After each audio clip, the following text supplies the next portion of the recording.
یہ حضرت ابراہیم علیہ السلام کی دعا ہے جو آپ نے اللہ تعالیٰ سے مانگی تھی، اور در حقیقت یہ آیت ہے اور اس طرح کی 2-3 آیتیں اور ہیں جن میں اللہ تعالیٰ نے جناب نبی کریم سرور دو عالم صلی اللہ علیہ وسلم کی بعثت کے مقاصد بیان فرمائے۔ حضور اکرم سرور دو عالم صلی اللہ علیہ وسلم کو اس دنیا میں کیوں بھیجا گیا تھا؟ تو جس کو ہم کہتے ہیں نا کہ ٹرم آف ریفرنس کیا ہے آپ کا، تو یہ وہ آیت ہے کہ جس میں جناب نبی کریم صلی اللہ علیہ وسلم کا ٹرم آف ریفرنس اور آپ کی بعثت کے مقاصد بیان کیے گئے ہیں کہ آپ کو کیوں بھیجا گیا تھا، دنیا میں کیوں تشریف لایا۔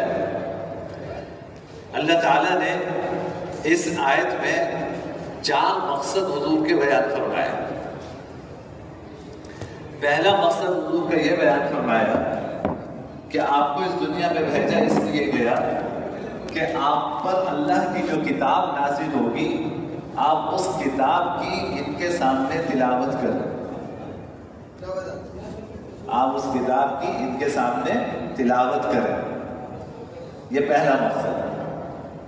دوسرا مقصد وَيُعَلِّمُهُمُ الْكِتَابَ، اور انہیں اس کتاب کی تعلیم دیں۔ پہلا مقصد تلاوت، دوسرا مقصد تعلیم کتاب، انہیں اس کتاب کی تعلیم دیں، اور تیسرا مقصد والحکمہ، تعلیم حکمت، انہیں حکمت اور دانائی کی باتیں سکھائیں، انہیں حکمت اور دانائی کی باتیں سکھائیں۔ چوتھا مقصد وَيُزَكِّيهِمْ، ان کا تزکیہ کیجیے، ان کا تزکیہ فرمائیں، یہ چوتھا مقصد۔ آپ صلی اللہ علیہ وسلم دنیا میں یہ بتانے کے لیے تشریف نہیں لائے کہ کاروبار کیسے کیا جائے، اس میں کسی کاروبار میں کامیابی کے کیا گر ہے، یہ بتانے کے لیے آپ مبعوث ہیں۔ اونچی اونچی عمارتیں کیسے بنائی جائیں، اس میں انجینئرنگ کے کیا اصول اختیار کیے جائیں، اس کے لیے حضور اکرم صلی اللہ علیہ وسلم مبعوث ہیں۔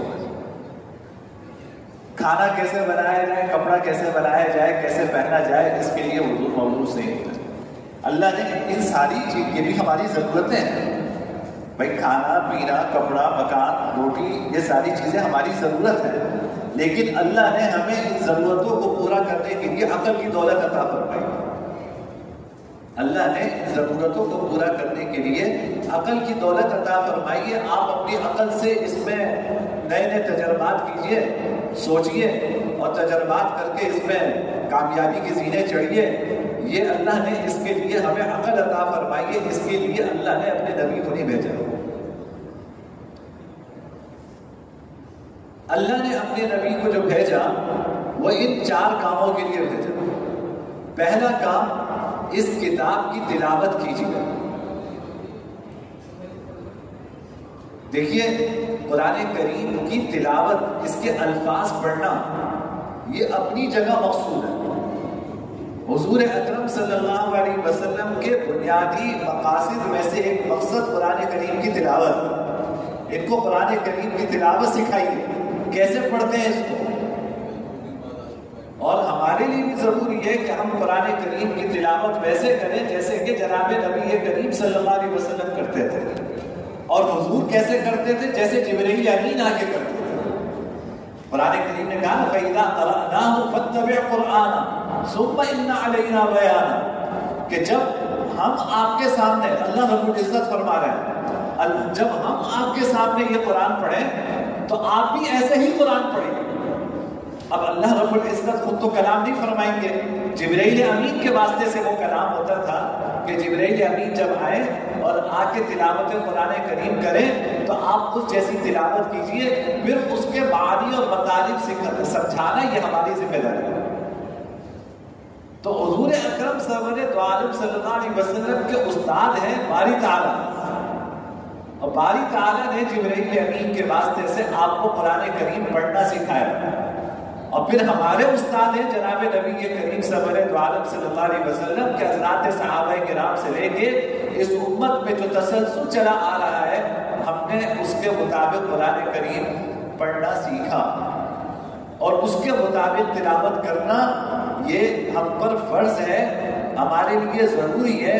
اگر ہم اس کے مطابق تلاوت نہیں کریں گے تو تلاوت نہ کرنے کی وجہ سے یا غلط پڑھنے کی وجہ سے گناہ گار ہو۔ یہ ہر مسلمان پر فرض عین ہے کہ وہ اپنی تلاوت درست کرے۔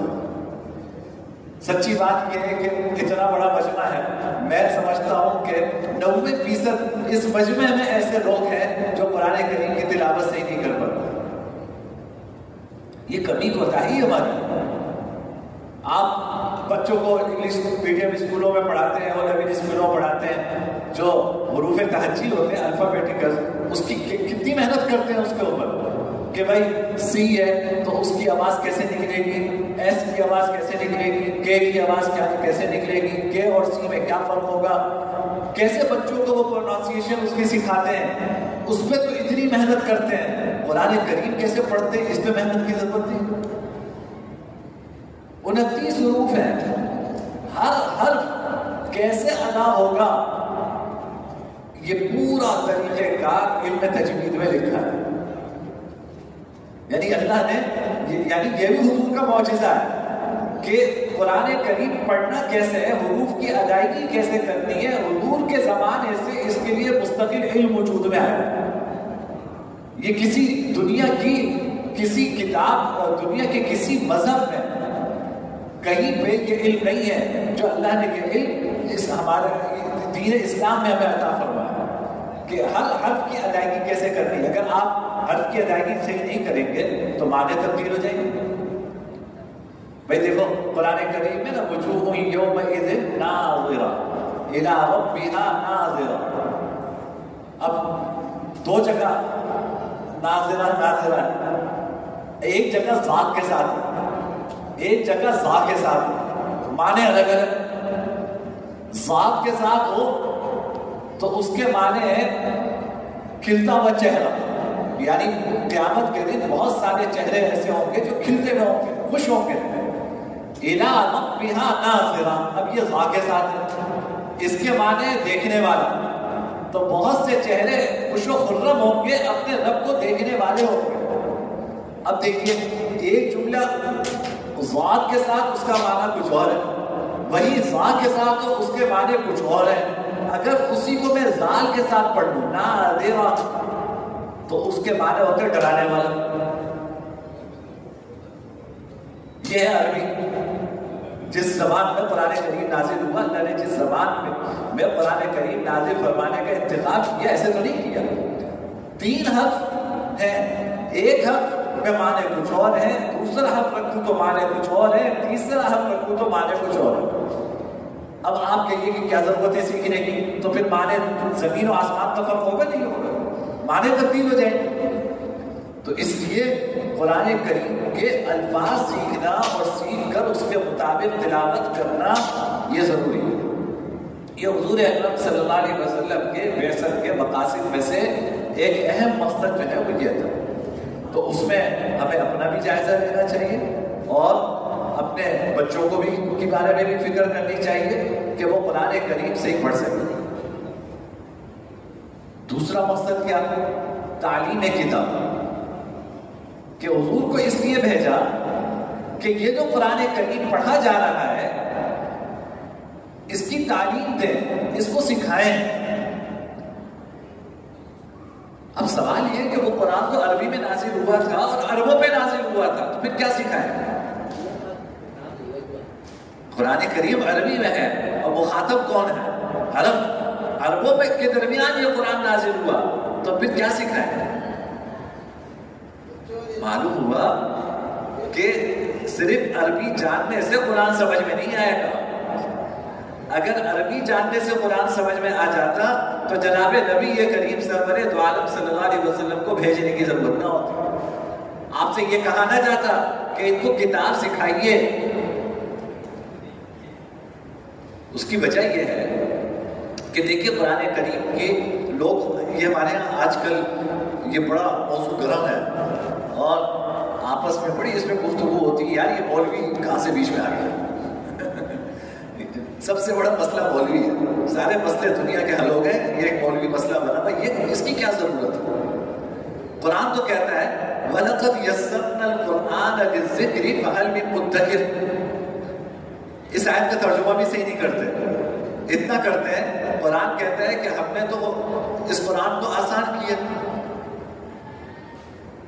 تو کوئی ہے سمجھنے والا؟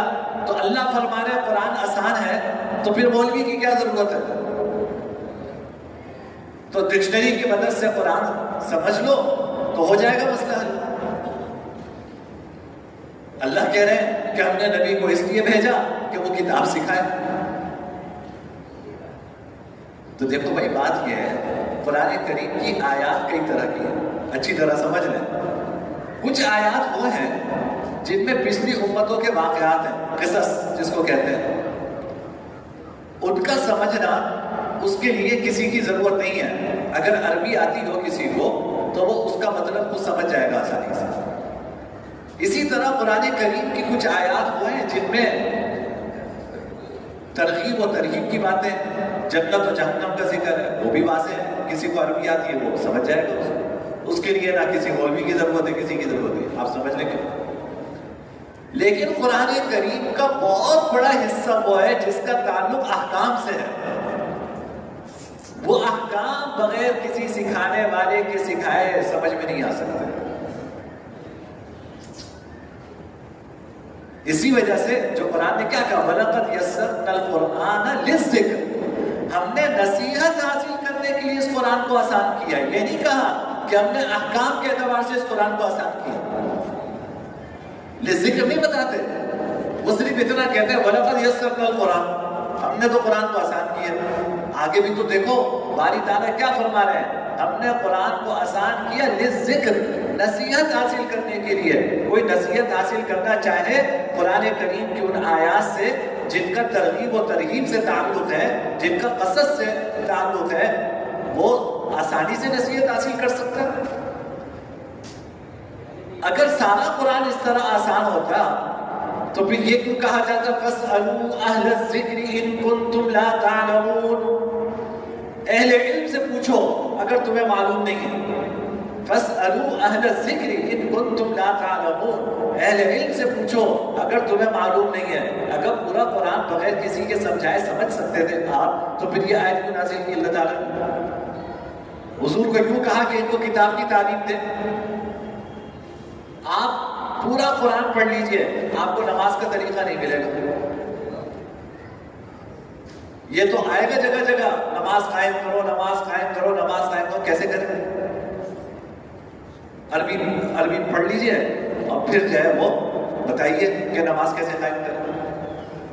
جب تک اگر حضور اکرم سرور دو عالم صلی اللہ علیہ وسلم آ کے یہ طریقہ نہ سکھاتے، ہمیں نہیں پتا ہوتا کہ نماز کیسے قائم کریں، ہمیں نہیں پتا نماز کیسے قائم۔ پورے قرآن میں نماز کا طریقہ دکھا دیجیے۔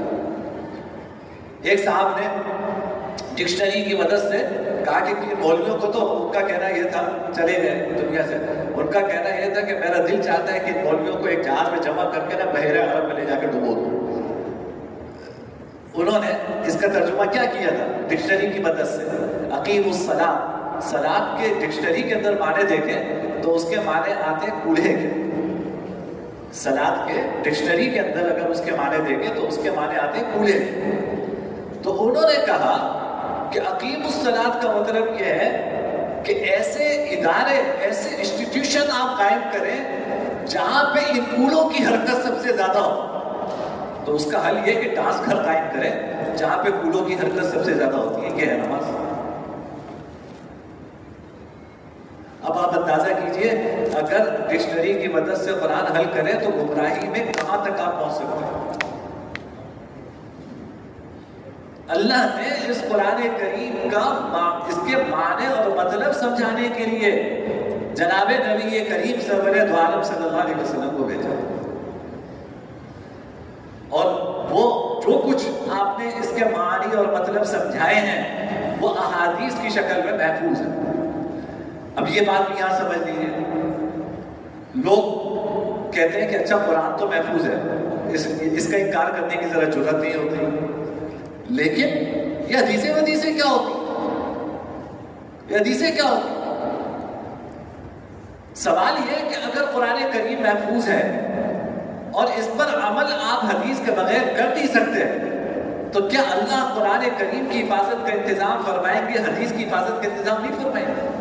کیسے عمل کریں گے ہم قرآن کریم؟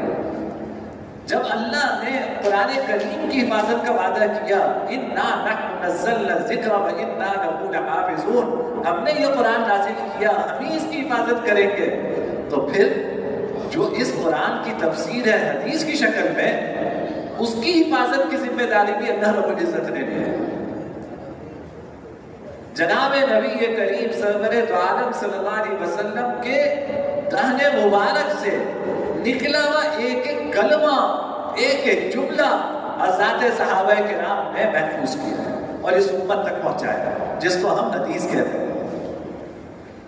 یہ اسی طرح معتبر ہے جس طرح قرآن کریم معتبر ہے۔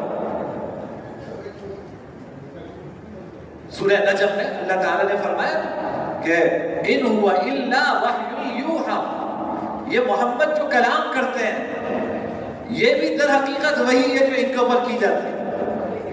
قرآن تو ہے ہی وہی، محمد جو کلام کرتے ہیں یہ کلام بھی ہماری طرف سے وحی ہے جو ان کے اوپر بھیجی گئی۔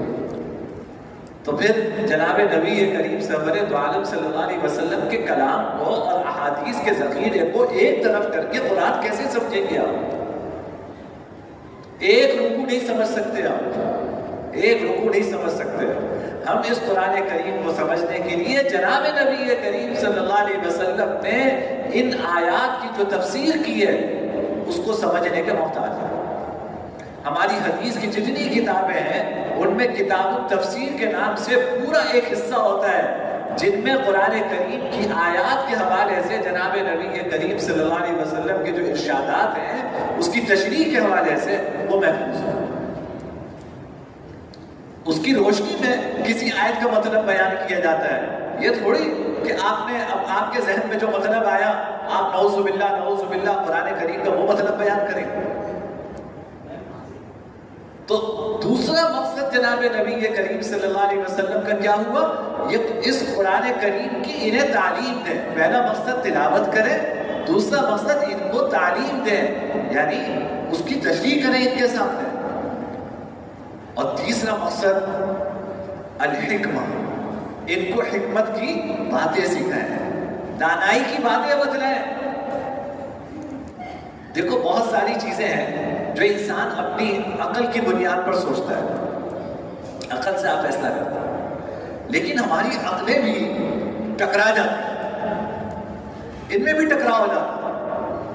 تو ایسے موقع پر جب تمہاری عقلوں میں ٹکراؤ ہو، تمہارے زاویے فکر میں ٹکراؤ ہو، تو محمد الرسول اللہ صلی اللہ علیہ وسلم نے جو اپنی عقل سے دانائی کی باتیں بتلائی ہیں ان کا اعتبار۔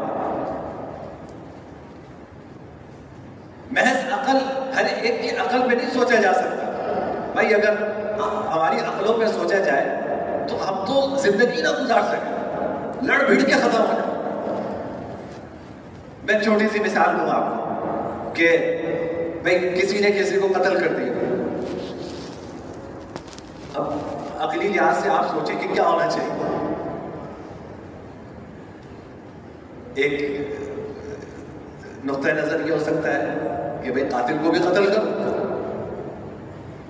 قاتل کو بھی قتل کرو، جس نے قتل کیا اس کے بدلے اس کو قتل کرو، ایک نقطہ نظر یہ ہے۔ ایک مفکر ایسا بھی آ سکتا ہے جو آپ سے یہ کہے کہ یار ایک آدمی کی جان چلی گئی، اس کی بیوی بچے، بیوی بیوہ ہو گئی، بچے یتیم ہو گئے، تو یہ کون سی عقل مندی کی بات ہے کہ ایک اور عورت کو بیوہ کرو، ایک اور خاندان کو یتیم کرو، یہ کون سی عقل مندی کی بات ہے؟ اب کیجئے فیصلہ عقل سے۔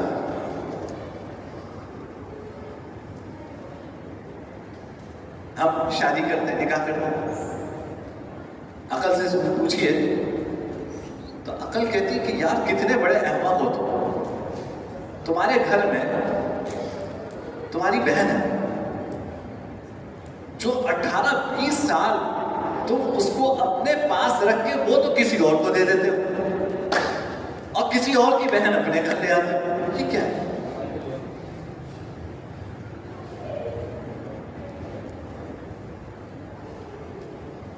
تمہاری بہن ہے، بچپن سے تمہارے ساتھ رہی، کھیلی کودی، وہ تم سے زیادہ اس کا مزاج کوئی نہیں سمجھتا اور اس سے زیادہ تمہارا مزاج کوئی نہیں سمجھتا. ایک بہن سے زیادہ بھائی کو کون سمجھے گا؟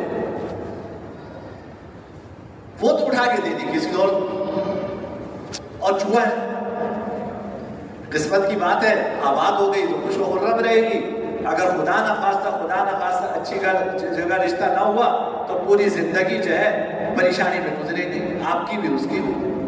تو وہ تو دے دی کسی اور کسی اجنبی خاندان کی بچی اپنے آنے طرح کرے. اب فیصلہ کیجیے اپنی عقل سے. تو عقل کی بنیاد پر اگر چھوڑ دیا جائے تو ہماری عقلیں اتنے متضاد فیصلے کریں گی کہ آپ حیران و پریشان رہ جائیں گے. میں تو زیادہ مثالیں جان بوجھ کے نہیں دے رہا، آپ خود ہل جائیں گے کہ تو میں آپ جتنی چیزیں مانتے ہیں اس کو مانتے رہیے، میں زیادہ اس کو کھول نہیں رہا اس موضوع کو. ایسے موقع پر فیصلہ جناب نبی کریم سرور دو عالم صلی اللہ علیہ وسلم نے جو دانائی اور عقل کی باتیں بتلائی ہیں اس کے مطابق وہ کائنات کے عقل مند ترین انسان تھے، ان سے بڑھ کر کسی کے پاس عقل نہیں تھی. جب تمہاری عقلوں میں ٹکراؤ ہو تو محمد الرسول اللہ نے جو دانائی کی باتیں ہیں اس کو اختیار کرو، یا قرآن نے جو بتلائی اس کو اختیار کرو. یہ ہے حکمت، یہ حدیثوں کے اندر محفوظ ہے. اور چوتھا آپ کا مقصد وہ ہے تزکیہ. تزکیہ کا کیا مطلب؟ تزکیہ مطلب یہ ہے کہ قرآن و سنت کی جو تعلیم ہے اس کو اپنے عمل میں لانا اور بسانا. قرآن و سنت کی جو تعلیم ہے وہ اپنے عمل میں رچانا بسانا، یہ تزکیہ ہے. بھائی جب تو تھیوری ہوتی ہے نا، تھیوری تو حضور نے بتائی، اب اس تھیوری کے مطابق عمل کرنا، یہ ہے تزکیہ. قرآن نے کہا نہ پڑھو، خشوع کے ساتھ پڑھو. اب آپ پوچھیں گے نا خشوع کیا ہوتا ہے؟ خشوع کیا ہوتا ہے؟ لوگ ڈکشنری میں معنی دیں گے، خشوع کے معنی ہے دل کا جھکنا. اب دل کا جھکنا کیا ہے بھائی؟ اس کو ٹیڑھا کرنا ہے، کیا کرنا ہے؟ یہ حضور بتائیں گے کہ خشوع کیسے نمازیں پیدا کریں. خشوع کیا ہوتا ہے؟ حضور نے ایک جملے میں ارشاد فرمایا ان تعبد اللہ کأنک تراہ فإن لم تکن تراہ فإنہ یراہ. تم اللہ کی عبادت ایسے کرو گویا کہ تم اللہ کو دیکھ رہے ہو، اگر تم نہیں دیکھ رہے وہ تو تمہیں دیکھ رہا ہے. اس تصور کے ساتھ عبادت کرو، یہ خشوع. اب یہ جو حضور کے دہن مبارک سے یہ جو جملہ نکلا، کائنات کے عقل مند ترین لوگوں کو آپ بٹھا دیں وہ یہ مفہوم ادا نہیں کر سکتا، وہ یہ نہیں کر سکتا. وہ عرب کا ایک فصیح و بلیغ شاعر تھا، یعنی شاعروں کا بھی استاد تھا. کہتے ہیں کہ وہ کسی ویرانے میں غار میں رہتا تھا، دنیا سے کٹ کر غار میں رہتا تھا. جو شعراء ہوتے تھے وہ اپنا کلام لکھ کر اصلاح کے لیے اس کے غار میں اس کو دے آتے تھے. اگلے دن وہ اس کلام کی اصلاح کر کے یا اس میں مزید اشعار کا اضافہ کر کے باہر رکھ دیا کرتا تھا، لوگ لے جاتے تھے.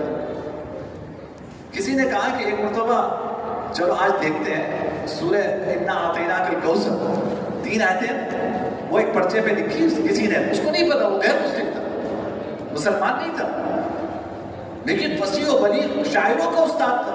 یہ 3 آیتیں لکھ کر ایک پرچے پر اس کے غار میں رکھ دی کہ اگلے دن مزہ آئے گا، اس جیسی 3 آیتیں اور بنی ہوئی ملیں گی.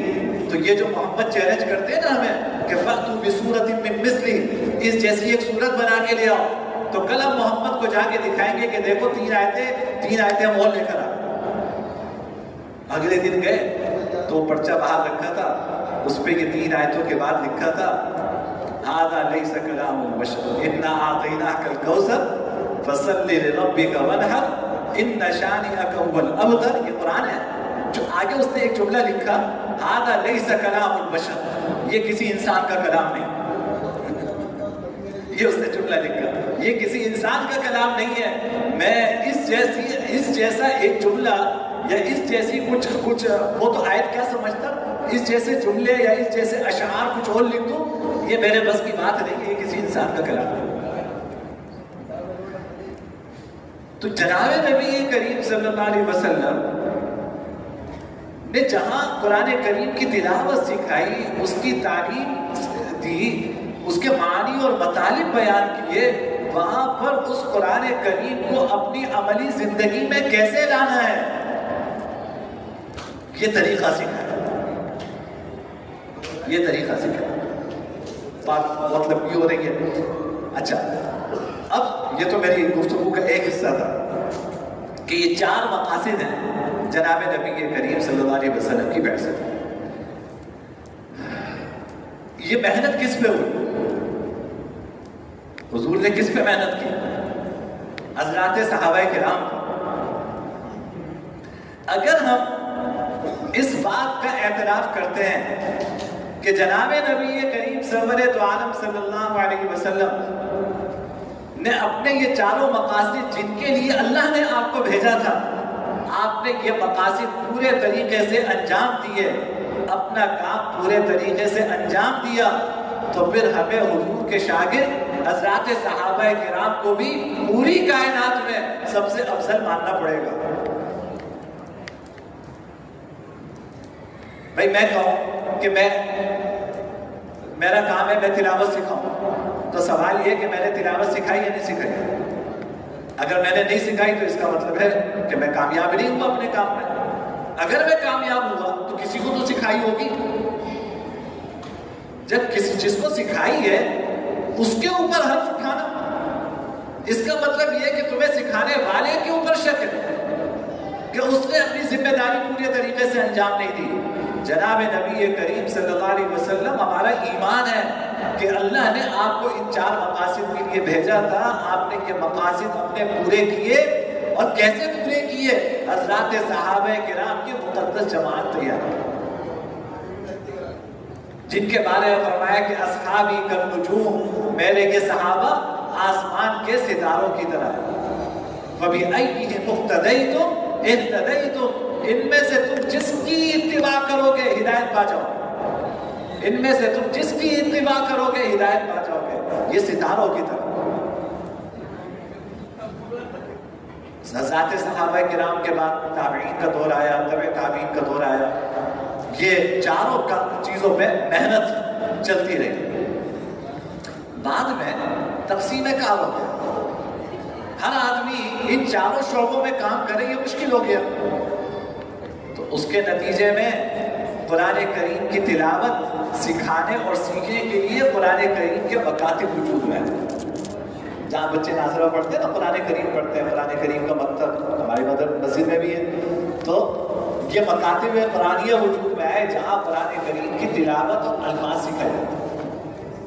قرآن کریم کے معنی کی تعلیم اور حکمت کی تعلیم کے لیے یہ مدارس وجود میں آئے جہاں عالم بنایا جاتا ہے, اور ان کو قرآن کریم کی آیات کی تفسیر جناب نبی کریم صلی اللہ علیہ وسلم کی ارشادات کی روشنی میں سکھائی جاتی ہے. اور جو 4تھا کام ہے تزکیہ, اس کے لیے یہ خانقاہیں وجود میں ہیں. اس کے لیے یہ خانقاہیں وجود میں آئی. ان خانقاہوں کا مقصد اس علم کو عمل کی صورت میں ڈھالنا. بھئی کوئی ڈاکٹر بھی بنتا ہے نا, تو صرف پڑھنے کے بعد جب تک وہ ہاؤس جاب نہ کرے وہ اس کو ڈاکٹر مانتا ہے. تو ہاؤس جاب میں کیا کرتے ہیں آپ؟ کسی بڑے ڈاکٹر کے ساتھ رہ کر وہ عملی تجربہ حاصل کرتے ہیں. تو بغیر عملی تجربہ حاصل کیے آپ ڈاکٹر نہیں بن سکتے. تو بغیر عملی تجربہ کیے ہوئے آپ پکے مسلمان کیسے بن سکتے ہیں؟ ان خانقاہوں کا مقصد اس علم کو عمل کی صورت میں ڈھالنا. یہ سب دین کے شعبے ہیں. کوئی مکاتب قرآنیہ کا کام ہے, وہ قرآن کریم کی تلاوت کی خدمت کر رہا ہے. کوئی معنی قرآن کریم کے معنی سکھا رہا مدارس میں, یہ بھی دین کا شعبہ ہے. کوئی اس علم کو عمل میں ڈھال رہا ہے، یہ صوفیاء کرام اپنی خانقاہوں میں کر رہے ہیں. ایک طبقہ وہ ہے جو لوگوں میں یہ شعور ابھار رہا ہے کہ بھائی تلاوت سیکھو، بھائی قرآن کریم کے معنی اور مطلب سیکھو. ایک طبقہ وہ ہے جو لوگوں میں یہ شعور پیدا کر رہا ہے. یہ بھی دین کی خدمت کر رہے ہیں. تبلیغی جماعت کے ہمارے جو ساتھی ہیں وہ کیا کرتے ہیں؟ گلی گلی کوچے کوچے جا کر صرف یہ شعور پیدا کرتے ہیں کہ بھائی دین سیکھو، اللہ اس کے رسول کے احکامات پہ چلنا سیکھ لو اور اس کے احکامات پہ عمل کرو. یہ بھی دین کی خدمت. یہ سارے دین کے مختلف شعبے ہیں. اچھا، اب ہماری دو حیثیتیں ہیں. ایک تو یہ کہ ان دین کے مختلف شعبوں سے ہم فائدہ کیسے اٹھائیں. تو ایک حیثیت ہماری اس کے بینیفیشری کی ہے کہ ہم ان سارے جو دین کے شعبے کام کر رہے ہیں، جو حضور کی بعثت کے 4 مقاصد تھے اور اس کے لیے یہ مختلف شعبے وجود میں آئے، اس سے ہم فائدہ اٹھائیں. اور ایک یہ کہ ہم فائدہ پہنچانے والے بنے. تو دیکھو بھائی، جہاں تک فائدہ اٹھانا ہے وہ تو ہم سب کی ذمہ داری ہے. قرآن کریم کی تلاوت صحیح کرنا ہماری ذمہ داری ہے. اس کے لیے مکاتب قرآنیہ ہے، وہاں جا کے آپ اپنا قرآن سیکھ لیجیے. قرآن کریم کا معنی اور مطلب سیکھنا ہے، اس کے لیے مدارس ہیں، وہاں جا کر قرآن کریم کا معنی اور مطلب آپ سیکھیے. اخلاق کا تزکیہ کرنا، اس کے لیے خانقاہیں ہیں، وہاں جا کے اپنے اخلاق کا تزکیہ کیجیے. جو کچھ سیکھا اس کو عمل کی صورت میں ڈھالیے. اور جتنا دین کا علم حاصل کرنا فرض عین ہے، وہ علم ہمیں حاصل کرنا چاہیے کہ ہم 24 گھنٹے کی زندگی شریعت کے مطابق گزار سکیں. اتنا دین کا علم حاصل کرنا ہم سب کے ذمہ فرض ہے. آپ کاروبار کر رہے ہیں تو کاروبار کیسے صحیح ہوگا، کیسے غلط ہوگا، یہ سیکھنا فرض ہے. ملازمت کے حوالے سے کیا ذمہ داریاں ہیں، یہ سیکھنا فرض ہے. نکاح ہونے والا ہے تو ایک شوہر کی حیثیت سے میری کیا ذمہ داری ہے شریعت میں، یہ معلوم کرنا فرض ہے. ایک بیوی کی حیثیت سے میری کیا ذمہ داری ہے، یہ معلوم کرنا فرض عین ہے. ماں بن گئے، ماں کی حیثیت سے کیا ذمہ داری ہے، باپ کی حیثیت سے کیا ذمہ داری ہے. یہ سب چیزیں سیکھنا ہر مسلمان کے اوپر فرض ہے. یہ تو سیکھنے کی بات ہے. اب دوسری بات یہ ہے کہ ہم اپنی اولاد کو اس خدمت میں لگائیں. یہ دوسروں کو فائدہ پہنچانے والی بات ہے کہ بھائی ان مدارس سے تو سیکھا آپ نے. دوسرا یہ کہ اللہ نے آپ کو اولاد کی نعمت عطا فرمائی ہے، تو کیا سب کو ایک کاروبار میں لگاؤ گے؟ کوئی ایک بچہ تو اللہ کے لیے دے دو کہ جو دین سیکھے اور پھر اس کے لیے اپنی زندگی وقف کر دے. مال خرچ کرنے میں سب تیار ہوتے ہیں، اولاد کوئی نہیں دیتا. وجہ یہ ہے اولاد سے کیا چاہتے ہیں؟ ہماری سوچ محدود ہے نا. ہم اولاد سے کیا چاہتے ہیں؟ جی یہ اولاد جو ہے پڑھ لکھ کر کمائے اور ہمارے بڑھاپے کا سہارا ہو. یہ بس اتنی محدود سوچ ایک مسلمان یہ نہیں ہو سکتا. کیا زندگی یہی کھانے اور کمانے کی رہ گئی؟ اس کے علاوہ زندگی کا کوئی اور کام نہیں ہے. یہ تو جانور بھی کرتا ہے، جانور بھی کھا رہا ہے. آپ بھی اگر کھا رہے ہیں تو کیا کمال کر رہے ہیں؟ وہ تو بغیر محنت کے کھا رہا ہے، آپ کو اتنی محنت کرنی پڑ رہی ہے. یہ تھوڑی کوئی مقصد بھائی. حضور جو 4 مقاصد لے کر آئے، آپ ان مقاصد میں آپ کیا کردار انجام دے رہے ہیں، یہ سوچنے کی بات ہے نا. یعنی چاروں مقاصد میں سے کسی ایک مقصد میں بھی نہ میں لگوں نہ میری اولاد لگے تو پھر کیا مقصد ہوا ہماری زندگی کا؟ بھائی سب کو نہیں لگاتے، اپنی اولاد میں سے کسی ایک کو تو ان کاموں کے لیے لگا دو کہ وہ قرآن کریم اچھی طرح پڑھے، قرآن کریم کا حافظ بنے، قرآن کریم کا عالم بنے، اور اس سے تم کمانے کی امید نہ رکھو. اللہ نے آپ کو اتنا کچھ عطا کیا ہے تو کیا آپ اپنے ایک بچے کو دین کے لیے وقف کر کے اس کی ذمہ داری نہیں اٹھا سکتے کیا؟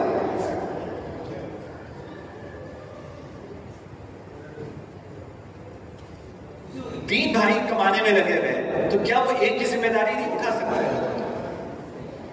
آپ امید نہ رکھیں، لیکن اللہ کی ذات سے امید ہے کہ اگر آپ نے اپنی کسی اولاد کو حضور کے ان 4 مقاصد میں سے کسی ایک کے لیے مختص کیا، میں باری تعالیٰ کی ذات پہ بھروسہ کر کے کہتا ہوں تمہاری خدمت ہی یہ کرے گا، آپ کی خدمت ہی یہ کرے گا۔ جس کو آپ نے سب سے بیکار سمجھا نا کہ بھائی یہ تو چلو یہ بیچارہ مولوی ہے، میرے بھائی اس دنیا سے کوئی باہر جا کے بھی سوچو، یہ صرف دنیا کا کمانا، بڑھاپے کا سہارا اور جوانی اور یہ دکان اور کاروبار، اس سے ہٹ کر بھی کوئی چیزیں نہیں ہے۔ یہ تو 60 سال کی زندگی ہے، 65 سال کی زندگی ہے، اس زندگی کے بعد ایک ہمیشہ رہنے والی زندگی ہے۔ اگر قیامت کے دن ایک امتی ہونے کی حیثیت سے جناب نبی کریم صلی اللہ علیہ وسلم نے حوض کوثر پر جب میں اور آپ پانی پینے جائیں گے حضور کے ہاتھ سے، اگر حضور نے یہ پوچھ لیا کہ تم یہ بتاؤ کہ میں جو مقاصد لے کر آیا تھا، جو میں محنت لے کر آیا تھا، تم نے کیا کیا اس کے لیے؟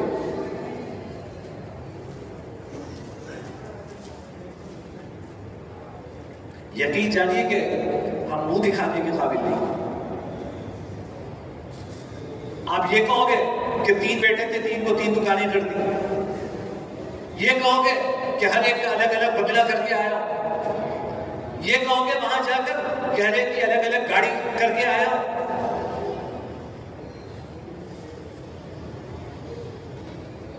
کیا کہیں؟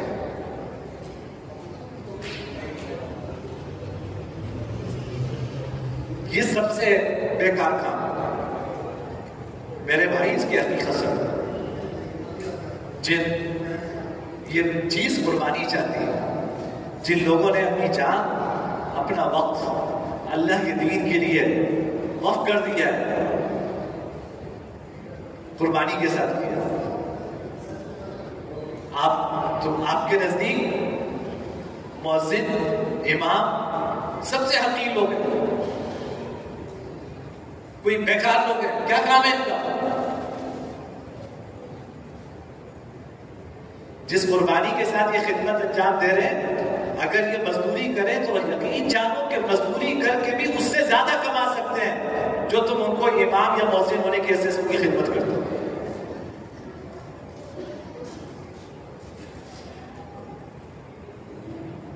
ایک مزدور سے مزدوری کر کے اس سے زیادہ کما سکتے ہیں، اپنی خواہشات کو قربان کرتے ہیں، اپنے بیوی بچوں کی خواہشات قربان کرتے ہیں، اور کر کے 5 وقت آپ کو امام مصلی میں نظر آتا ہے، آپ آ کے اطمینان سے نماز پڑھتے ہیں۔ ذرا اس مصلی میں کھڑے ہو کے بتاؤ، ٹانگیں جو ہے کہاں پہ ٹانگ جائیں گی؟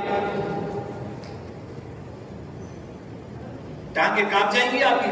کھڑے ہو کے دیکھو، اس مصلی میں کھڑے ہو کے دیکھو۔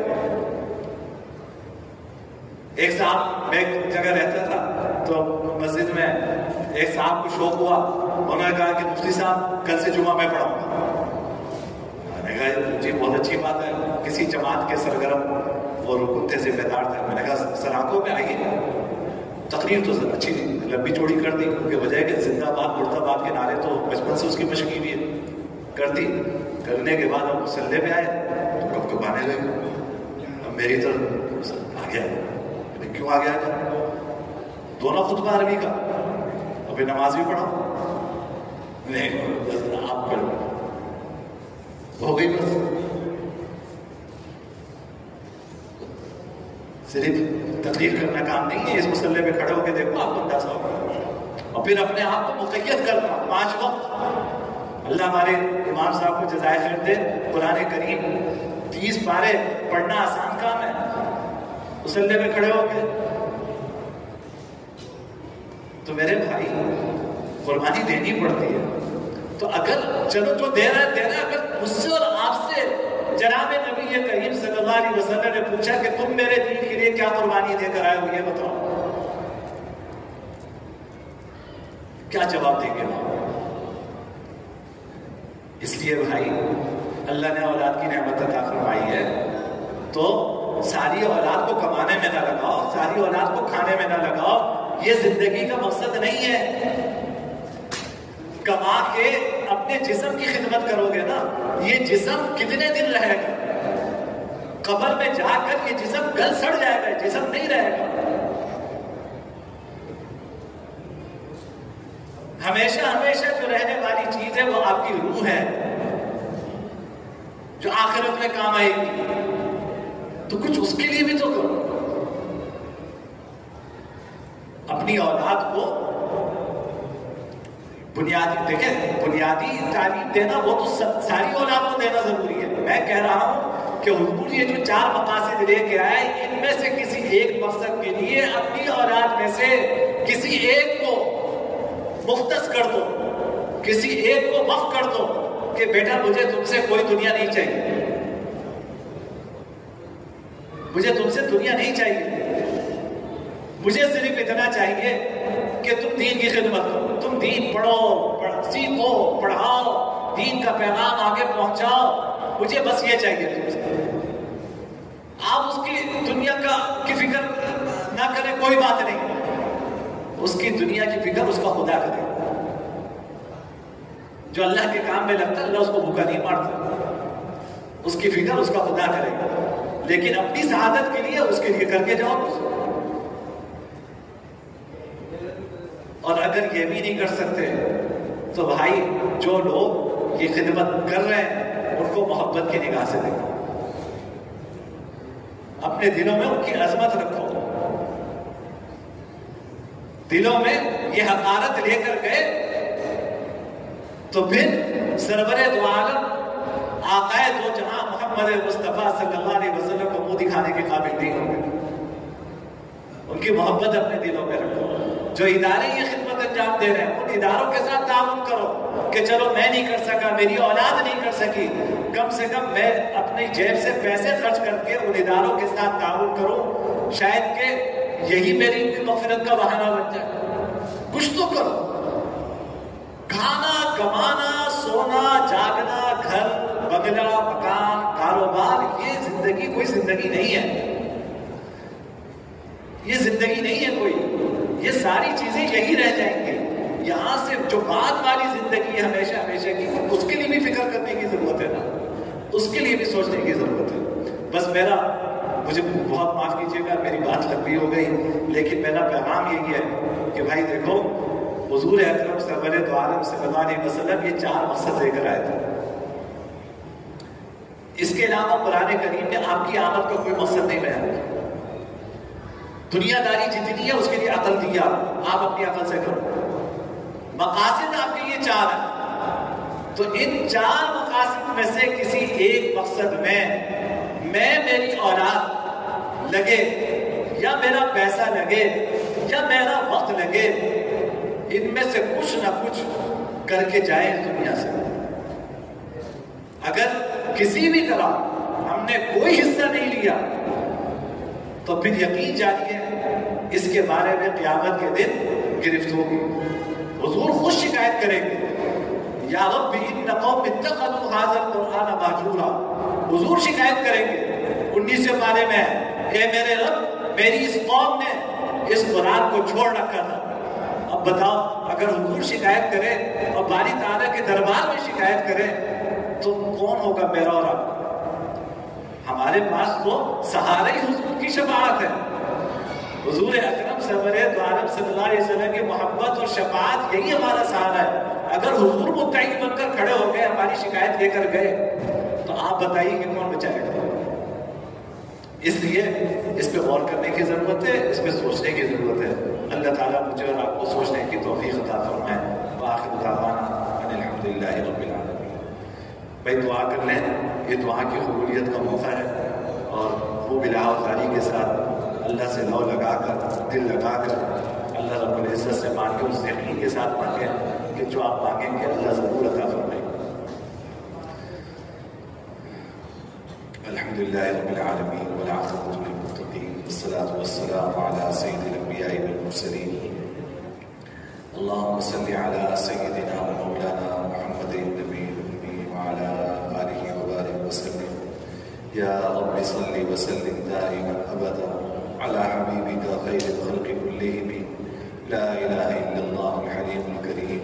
سبحان الله رب السماوات السبع ورب العرش العظيم. لا إله إلا الله الحليم الكريم. سبحان الله رب السماوات السبع ورب العرش العظيم. يا أرحم الراحمين، يا حي يا قيوم، يا ذا الجلال والإكرام، يا ذا الجلال والإكرام، يا ذا الجلال والإكرام. يا حنان يا منان، يا حنان يا منان، يا حنان يا منان. یا ارحم الراحمین، ہم سب کے گناہوں کو معاف فرما. یا اللہ ہمارے چھوٹے بڑے تمام گناہوں کو معاف فرما.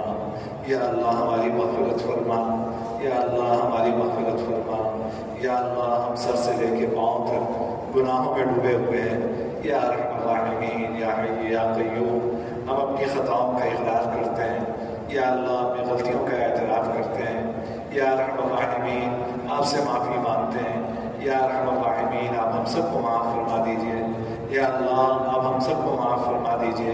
یا اللہ ہماری مغفرت فرما دیجئے.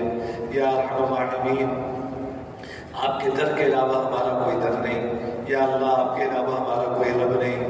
یا ارحم الراحمین، آپ کے علاوہ ہم کسی کے سامنے ہاتھ نہیں پھیلا سکتے. یا ارحم الراحمین، ہمارے ان پھیلائے ہوئے ہاتھوں کو خالی ہاتھ نہ لوٹائیے. یا اللہ انہیں خالی نہ لوٹائیے. یا اللہ انہیں خالی نہ لوٹائیے. یا ارحم الراحمین، ہم سب کی مغفرت فرما دیجیے. یا اللہ ہم سب کی لغزشوں کو معاف فرما دیجیے. ہماری خطاؤں کو معاف فرما دیجیے. یا اللہ ہماری خطاؤں کو معاف فرما دیجیے. یا ارحم الراحمین، رمضان المبارک میں آپ بے شمار لوگوں کی مغفرت فرماتے ہیں. یا اللہ ہماری بھی مغفرت فرما دیجیے. یا اللہ بے شمار لوگوں کو جہنم سے نجات عطا فرماتے ہیں. یا اللہ ہمیں بھی نجات عطا فرما دیجیے. یا اللہ قرآن کریم ختم ہوا اس محفل میں، یا اللہ اس کی برکت سے ہماری مغفرت فرما دیجیے. یا اللہ اس کی برکت سے ہمیں سچی توبہ کی توفیق نصیب فرما دیجیے. یا اللہ ماضی میں جو گناہ کیے ہیں یا اللہ اس پہ نادم ہیں. یا اللہ ماضی کے گناہوں پہ نادم ہیں. یا اللہ یا رحمان یا رحیم، ہمیں وہ گناہ نہیں کرنے چاہیے تھے. یا اللہ ہم سے غلطی ہو گئی. یا اللہ اپنے کیے ہوئے گناہوں پہ نادم ہیں. یا اللہ آئندہ نہ کرنے کا عزم رکھتے ہیں. یا اللہ آئندہ نہ کرنے کا عزم رکھتے ہیں. یا ارحم الراحمین، ہماری اس توبہ کو قبول فرما لیجیے. یا اللہ ہماری اس توبہ کو قبول فرما لیجیے. یا اللہ ہماری مغفرت فرما دیجیے. یا اللہ ہماری مغفرت فرما دیجیے. یا اللہ ہمیں ان محرومین میں شامل نہ فرمائیے جن کی رمضان میں بھی مغفرت نہیں ہوتی. یا اللہ ہمیں ان بد نصیبوں میں شامل نہ فرمائیے جن کی رمضان المبارک میں بھی مغفرت نہیں ہوتی. یا اللہ یا رحمان، اس قرآن کریم کی برکت سے ہم سب کی مغفرت فرما دیجیے. یا اللہ ہمیں جہنم سے نجات عطا فرما دیجیے. ہم سب کو جنت الفردوس عطا فرما دیجیے. یا اللہ ہماری آخرت کی منازل آسان فرما دیجیے. یا اللہ آخرت کی منازل آسان فرما دیجیے. یا ارحم الراحمین، اس قرآن کریم کو قبر میں ہمارے لیے مونس و غمخوار بنا دیجیے. یا اللہ قبر کی تاریکیوں میں، قبر کے اندھیروں میں اس قرآن کریم کو ہمارے لیے مونس و غمخوار بنا دیجیے. یا اللہ یا رحمان یا رحیم، ہماری قبر کو جنت کے باغوں میں سے ایک باغ بنا دیجیے. یا ارحم الراحمین، حشر کی مشکلات ہمارے لیے آسان فرما دیجیے. یا اللہ حشر کی مشکلات ہمارے لیے آسان فرما دیجیے. یا اللہ جناب نبی کریم صلی اللہ علیہ وسلم کی شفاعت نصیب فرما دیجیے. یا اللہ یا رحمان یا اللہ ہمارے اعمال ایسے نہیں ہیں کہ ہم جناب نبی کریم سرور دو عالم صلی اللہ علیہ وسلم کا سامنا کر سکیں.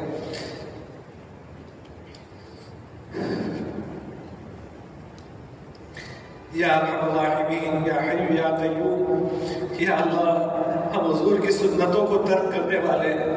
یا اللہ حضور کی سنتوں کو چھوڑنے والے ہیں. یا ارحم الراحمین، جو حضور کی سنتوں پر چلنے والے ہیں ہم انہیں اجنبی نگاہوں سے دیکھتے ہیں. یا اللہ ان کی حقارت ہمارے دلوں میں ہے. یا ارحم الراحمین ہمیں معاف فرما دیجیے. یا اللہ حضور کی شفاعت سے محروم نہ فرمائیے.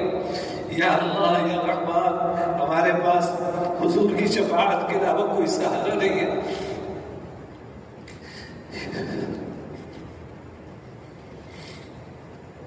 یا اللہ حضور کی شفاعت کے علاوہ ہمارے پاس کوئی سہارا نہیں ہے. یا اللہ اگر حضور نے بھی رخ موڑ لیا، یا اللہ آپ تباہ و برباد ہو جائیں گے. یا اللہ آپ تباہ و برباد ہو جائیں گے. یا ارحم الراحمین یا حی یا قیوم ہمیں حضور کی شفاعت سے محروم نہ فرما. یا اللہ حضور کے ہاتھوں سے آب کوثر نصیب فرما. یا اللہ حضور کے ہاتھوں سے آب کوثر نصیب فرما. یا اللہ ہمیں ان محرومین میں شامل نہ فرما جنہیں حوض کوثر پہ حضور پہچاننے سے انکار فرما دیں گے. یا اللہ ہمیں ان محرومین میں شامل نہ فرما جنہیں حضور حوض کوثر پہ پہچاننے سے انکار فرما دیں گے. یا ارحم الراحمین یا حی یا قیوم ہمیں حضور کی سنتوں پہ چلنے والا بنا. یا اللہ حضور جو محنت لے کر آئے ہمیں اس محنت کرنے والا بنا. یا اللہ اس میں اپنا کوئی حصہ ڈالنے والا بنا. یا اللہ اس میں اپنا کوئی حصہ ڈالنے والا بنا. یا اللہ حضور کے سامنے شرمندگی سے بچا لے. یا اللہ حضور کے سامنے شرمندگی سے بچا لے.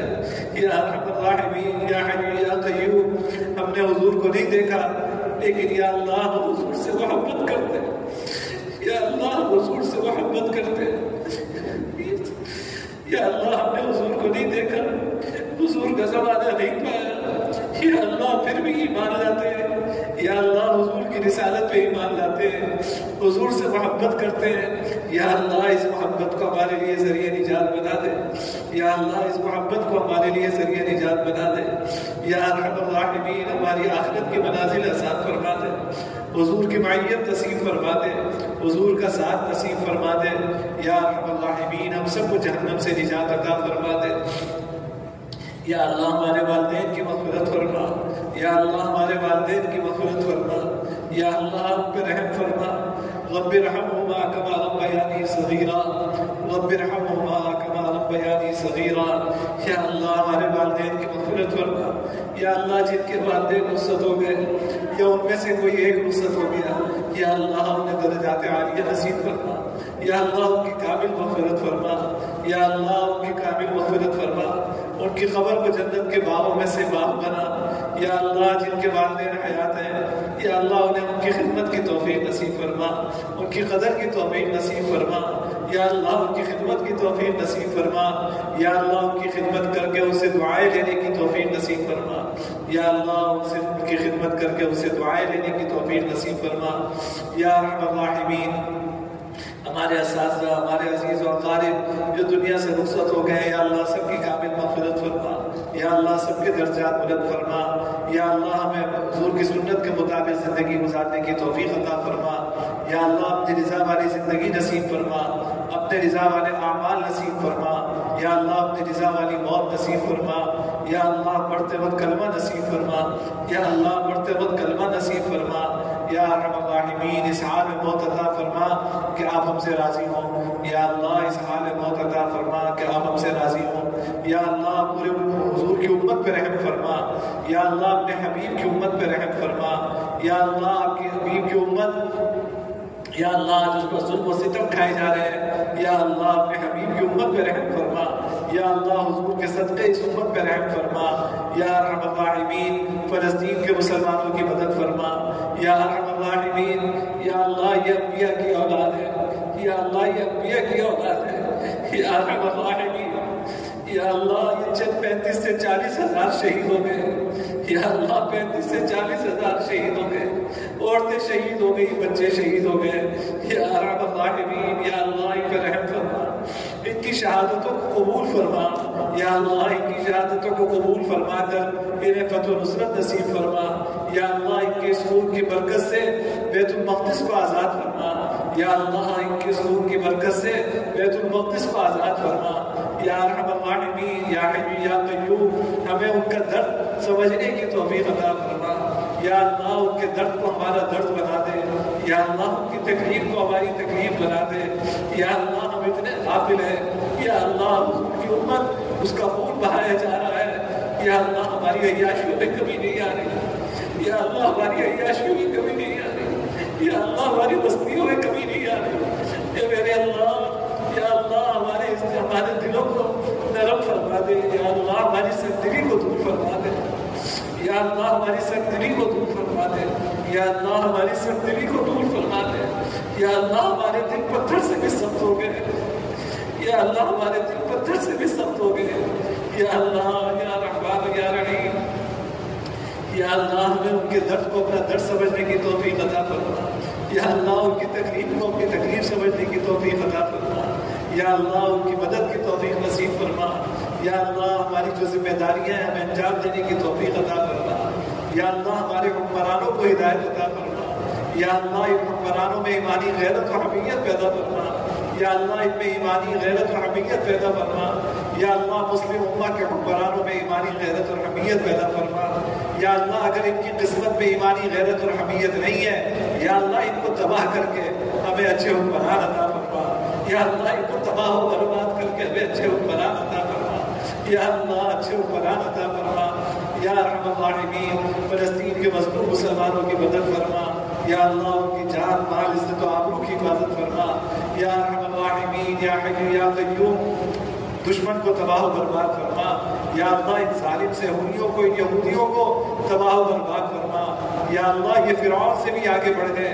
فرعون نے بھی اتنے قتل نہیں کیے جتنے قتل ان یہودیوں نے کیے، یا ارحم الراحمین یا حی یا قیوم ان کو تباہ و برباد فرما، یا اللہ ان کو ان کے ظلم کا بدلہ اس دنیا میں عطا فرما، یا اللہ انہیں عبرت کا نشان بنا، ان کے جو مددگار اور حواریین ہیں یا اللہ انہیں بھی عبرت کا نشان بنا، یا ارحم الراحمین اپنی فتح اور نصرت نازل فرما، یا ارحم الراحمین حضور کی امت پر رحم فرما، یا اللہ ہم سب کی دلی مرادوں کو پورا فرما، یا اللہ ہماری پریشانیاں دور فرما، ہماری جائز حاجات پوری فرما، یا ارحم الراحمین آئندہ آنے والی پریشانیوں سے بھی ہماری حفاظت فرما، یا اللہ جو بیمار ہیں انہیں شفائے کلی عطا فرما، یا ارحم الراحمین جو بیمار ہیں یا اللہ اپنے فضل سے انہیں شفائے کلی عطا فرما، یا اللہ ہم میں، ہمارے گھر والوں میں، ہمارے والدین میں، ہمارے عزیز و اقارب میں، ہمارے اساتذہ میں جو بیمار ہیں یا اللہ محض اپنے فضل و کرم سے سب کو شفائے کامل عاجل مستمر عطا فرما، یا اللہ چلتے ہاتھ پاؤں دنیا سے اٹھا،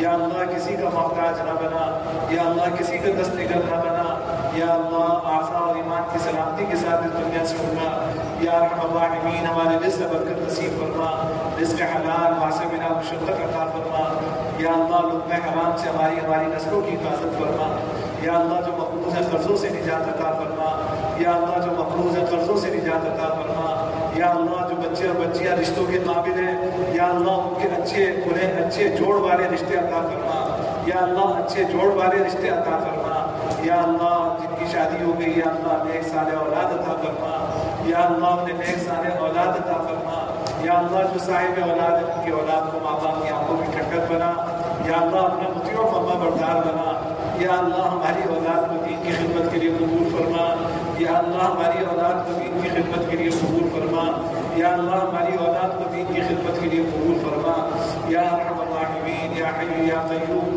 دونوں جہانوں کی عافیت نصیب فرما، یا اللہ یہ قرآن کریم پڑھا گیا یا اللہ قاری صاحب کی عمر میں، علم میں اور عمل میں برکت عطا فرما، یا اللہ اپنی شان کے مطابق اس کا اجر عطا فرما، یا ارحم الراحمین سامع اور دیگر حضرات جنہوں نے قرآن کریم سنا ان کے بھی علم، عمر اور عمل میں برکت عطا فرما، یا ارحم الراحمین قرآن کریم کی برکات سے ہمارے گھروں کو منور فرما، یا اللہ قرآن کریم کی برکت ہمارے گھروں میں نازل فرما، یا اللہ ہمارے گھروں کو قرآن کریم کی آواز سے یا اللہ ہمارے گھر گونجے، یا اللہ قرآن کریم کی آواز سے ہمارے گھر گونجے، ہمارے گھروں میں جو شیطانی آوازیں گونجتی ہیں یا اللہ ان سے ہمارے گھروں کو پاک فرما، یا اللہ ان سے ہمارے گھروں کو پاک فرما، یا اللہ قرآن کریم کی برکتوں کے صدقے یا ارحم الراحمین ہم میں آپس سے محبتیں پیدا فرما، یا اللہ محبتیں پیدا فرما، آپس کے اختلاف دور فرما، آپس کی ناچاکیاں دور فرما، یا ارحم الراحمین ہمارے گھروں میں سب کے دلوں میں خواتین، مرد، بھائی بہن سب کے دلوں میں الفت و محبت پیدا فرما، یا اللہ جو کچھ اختلاف اگر کہیں ہے یا اللہ اس کو اپنے فضل سے دور فرما، یا ارحم الراحمین ہمارے گھروں کو سکون کا ذریعہ بنا، یا اللہ عافیت کا ذریعہ بنا، خوشیوں کا ذریعہ بنا، یا اللہ اپنے دین کی برکتوں سے اس کو آباد فرما، یا ارحم الراحمین یا حی یا قیوم، یا اللہ ہماری مسجد کی انتظامیہ جو مسجد کے سارے انتظامات سنبھالتی ہے یا اللہ ان کی جان مال اولاد برکت عطا فرما، جو لوگ مسجد کے ساتھ تعاون کرتے ہیں یا اللہ ان کی جان مال اولاد برکت عطا فرما، یا اللہ سب کو اپنی شان کے مطابق جزا عطا فرما، یا اللہ ہماری سوسائٹی کی انتظامیہ جو کسی بھی شعبے سے تعلق رکھتے ہیں یا اللہ سیکورٹی گارڈ ہیں، پانی کا انتظام دیکھتے ہیں، بجلی کا انتظام دیکھتے ہیں، صفائی کا انتظام دیکھتے ہیں، یا اللہ ہماری مینجمنٹ، یا اللہ سب کی جان مال اولاد میں برکت عطا فرما، سب کی ساری حاجتیں اپنے غیب کے خزانے سے پوری فرما، اپنی شان کے مطابق انہیں جزائے خیر عطا فرما، یا ارحم الراحمین، یا اللہ ہمارے وطن پہ بھی رحم فرما، یا اللہ ہمارے وطن پہ بھی رحم فرما، یا اللہ یہاں نہ جان محفوظ ہے، نہ مال محفوظ ہے، نہ عزت محفوظ ہے، اے اللہ ہمارے وطن پہ رحم فرما دے، یا اللہ یہاں سے بدمنی کو دور فرما دے، یا اللہ مہنگائی کو دور فرما دے، یا اللہ ہم سب کی جان مال عزت و آبرو کی حفاظت فرما، یا اللہ ہم سب کی جان مال عزت و آبرو کی حفاظت فرما، یا ارحم الراحمین، یا حی یا قیوم، یہاں کے عوام اور حکام کو ہدایت نصیب فرما، یا اللہ ہمارے عوام اور حکام کو ہدایت نصیب فرما، اسے صحیح معنوں میں مثالی اسلامی فلاحی ریاست بنا، یا اللہ ہمیں عادل حکمران عطا فرما، یا اللہ ہمیں عادل حکمران عطا فرما، یا اللہ ہمیں عادل حکمران عطا فرما، یا ارحم الراحمین، جو مانگ سکے وہ بھی عطا فرما دے، یا اللہ جو نہیں مانگ سکے وہ بھی عطا فرما دے، اپنی حاجتوں کے لیے دعا کریں۔